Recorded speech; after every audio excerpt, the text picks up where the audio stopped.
John Boehner tell it. He's had it with business as usual in Washington. Reform and change are good. Earmarks are out. Transparency is in. So in our third story, his most recent maneuvering couldn't be more clear. Mr. Boehner and the GOP leadership determining whether to make an independent agency on ethics disappear. How's that for transparency?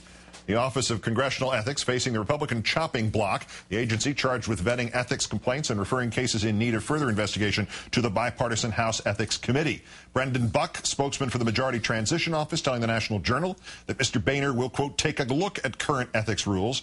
Don't hold your breath. Ethics have, quote, really not been the focus of our transition efforts. You say more than you know, sir. Curious, considering two members of the GOP transition team were previously investigated by the very agency we're talking about. Jeb Hensarling of Texas, John Campbell of California. Hensarling, the GOP conference chair designate, was cleared of all charges, while Campbell is still under investigation by the Ethics Committee. The nonpartisan Sunlight Foundation, which has been working with GOP leaders on transparency, believes the leadership, quote, won't vote publicly to kill the OCE, but will simply quietly defund it next year. The office was first proposed by Speaker Pelosi as a way to drain the swamp following the fallout after the conviction of super lobbyist Jack Abramoff. Mr. Boehner voted against the office's creation in 2008, has repeatedly questioned its worth, but one group is now questioning Boehner, the Ohio Liberty Council, a coalition of Tea Party groups. President Chris Littleton telling the Hill newspaper, if they move in the opposite direction of transparency that this office provides, I think we will be very upset about that. Symbolically, it's a huge problem for them. They should be as transparent as they can be. Any opposition to that would be inappropriate on their part. Here with me now, contributing editor for Rolling Stone, author of the new book, Griftopia, Matt Taibbi. Good to see you, Matt. Good to see you, Keith. The agency is independent. It recommended further investigation for Charlie Rangel. The Ethics Committee recommended censure today for Charlie Rangel. Why get rid of a system that may not be perfect, but at least throws a roadblock in the way of lack of ethics? There's no reason to get rid of this agency. You couldn't even imagine something that would be more in line with what the Tea Party is all about. Yep. It's an independently funded agency. You have to be a private citizen in order to serve on the OCE. And in reality, if they were actually real about any of these ethics issues, they not only wouldn't kill this agency, they would enhance it by giving it subpoena power.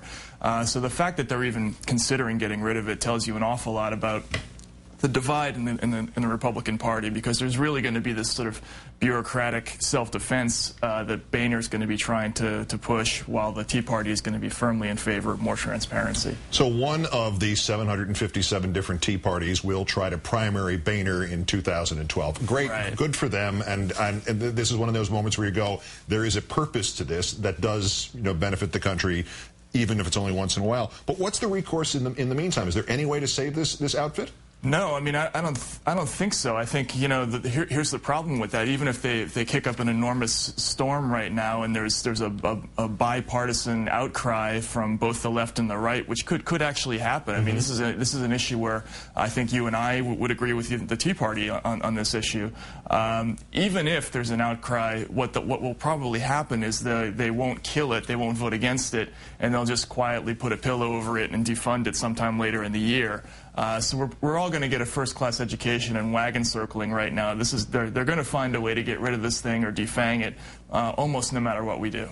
And the other route towards death by 1,000 paper cuts is the GOP handpicking top aides to staff the key committee and Capitol Hill offices, and just basically drawing off the rosters of K Street. Sure. That's another way also to get around this outfit, because if you've got the professionals who know how to beat ethics raps, right, you put them anywhere near an ethics committee, guess who's going to win? Well, yeah, absolutely. That's absolutely no surprise, because the new House leadership is almost entirely made up of guys who have very, very intimate ties with K Street and lobbyists. I mean, Boehner himself goes way back with Steve Clark. Dave Camp goes back with Gary Lytle. These are all financial services lobbyists.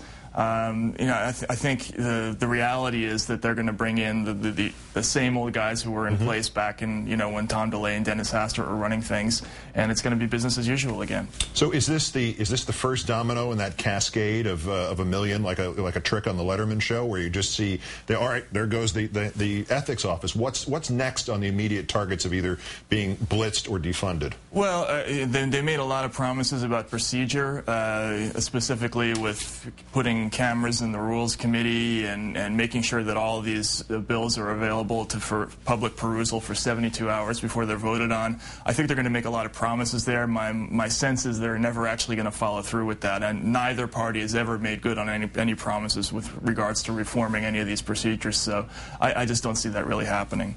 Great. Now, just what we need, richer people voting on stuff for the middle class with no one to watchdog them. Right. Fantastic.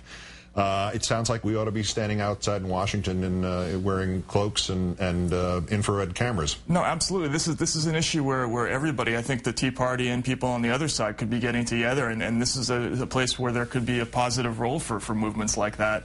But I just don't see real movement happening on this particular issue. Both the Republicans and key groups on the Democratic side have been against this OCE. The Congressional Black Caucus has been in favor of defanging this agency too. So there are going to be alliances formed in the Congress, powerful alliances to get rid of this thing. Yeah, you don't hit the congressman's union like this. Matt Taibbi, contributing editor at Rolling Stone, and the book is Griftopia. Thank you, Matt. Thank you very much.